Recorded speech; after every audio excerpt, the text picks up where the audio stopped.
కాబోయే UPSC rankers farm house లో ఏం పని. ఈ వీడియోలో దీని గురించి మాట్లాడుకుందాం. ఇప్పుడు ప్రజెంట్ ఉన్న సిచ్యువేషన్ లో అంటే ఇంటర్వ్యూ స్టేజ్ లో ఉంది. ఇప్పుడు మెయిన్స్ అయిపోయింది, రిజల్ట్స్ వచ్చాయి. సో ఇప్పుడు దాకా ఏంటి అంటే ఇన్స్టిట్యూట్స్ ఒకలాగా ఉంటాయి. ఈ టైంలో సో ఎవరైతే మెయిన్స్ క్లియర్ చేశారో వాళ్ళని రకరకాలుగా ప్యాంపర్ చేస్తూ ఉంటారు. సో దాంట్లో ఫామ్ హౌస్లో ఏం చేస్తున్నారు, సో దీని గురించి మనం మాట్లాడుకుందాము.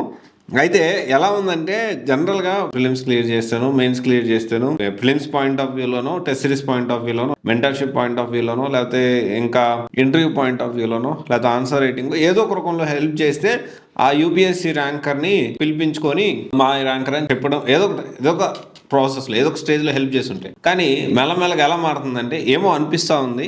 ఎందుకంటే చూస్తున్న పరిస్థితులను బట్టి సో క్యాష్ ఇస్తాను, ఐఫోన్ గిఫ్ట్ ఇస్తాను, తర్వాత ఫామ్ హౌస్లో పార్టీ ఇవ్వడము, అంటే ఇంటర్వ్యూ గైడెన్స్ పేరుతోటి ఫామ్ హౌస్లో పార్టీ ఇచ్చి డిన్నర్ పెట్టి 2 రోజులు ఎంజాయ్ చేయించి వాళ్ళని ఫామ్ హౌస్లో, తర్వాత ర్యాంక్స్ రాగానే 1 1 2 2 3 3 అనడం.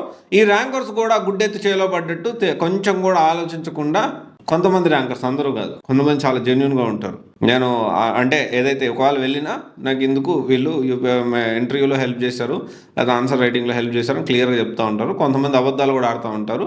సో దాని గురించి కూడా మాట్లాడుకుందాం. లాస్ట్ ఇయర్ ర్యాంక్ వచ్చిన ఒక పక్కేమో ఓన్గా ప్రిపేర్ అయ్యండి, ఇంకో పక్కేమో నాకు సో గైడెన్స్ నేను దగ్గర నేను తీసుకున్నా అన్నారు. సో దాని గురించి మాట్లాడుకుందాము. అయితే ప్రజెంట్ ఇలా ఎవరైతే కాబోయే యూపీఎస్సీ ర్యాంకర్స్ ఇలాంటి ట్రాప్ లో పడొద్దు, ఎంతకైనా దిగజారుతారు. యూపీఎస్సీ ర్యాంకర్స్ ని మార్కెటింగ్ టూల్ గా వాడుకోవడానికి ఇన్స్టిట్యూట్స్ ఎంతకైనా దిగజారుతాయి.